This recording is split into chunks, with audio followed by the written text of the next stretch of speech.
Roots to Harvest? It's a story about growing food and growing community. But like every garden, it had some pretty humble beginnings because actually it was never supposed to be a thing.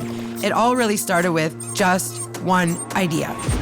Over the years, we moved around, starting with a tiny office at Lakehead University, then planting our first urban garden at Cornwall and Algoma, then moving the office to Superior High School, and 3 years later, above a pizzeria. We planted Northern Ontario's only urban food forest, starting another farm at Volunteer Pool, left Cornwall and Algoma to start an even bigger urban farm at the Lily Street South Side, picked up our office again, and began operating from the Monty Parks building on Fort William Road.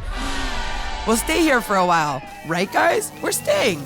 Anyway, new gardens and spaces meant expanding our programs.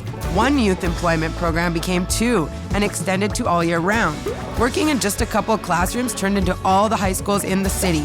Random cooking programs and scattered kitchens became full-on culinary training programs in our own commercial kitchen. And even better, more programs meant more partners because it's just better when we work together. Realizing that not everybody can make it to our farms, we started biking food to the transit stations, coining it Beats on Bikes. Yeah, and making friends with folks down the highway at Kashki, Zagin, Anishinaabeg First Nation. This meant that we could plan and build a large community garden together and run food programs for kiddos in that community.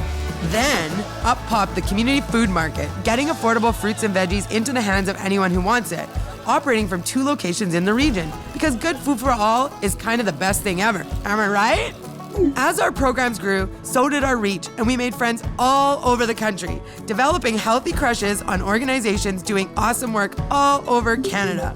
We've always said we want to make more room at the table, but sometimes the table got a little too big for the room.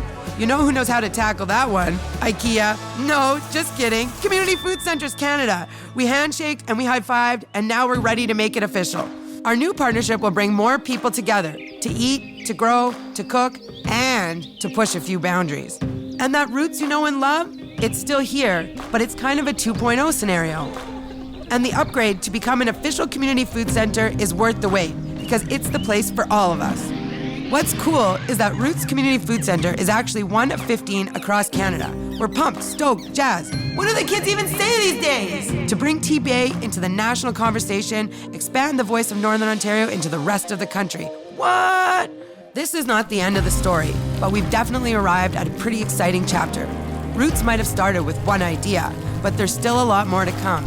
You know, a pocket full of seeds? We're excited to grow together as Roots Community Food Center.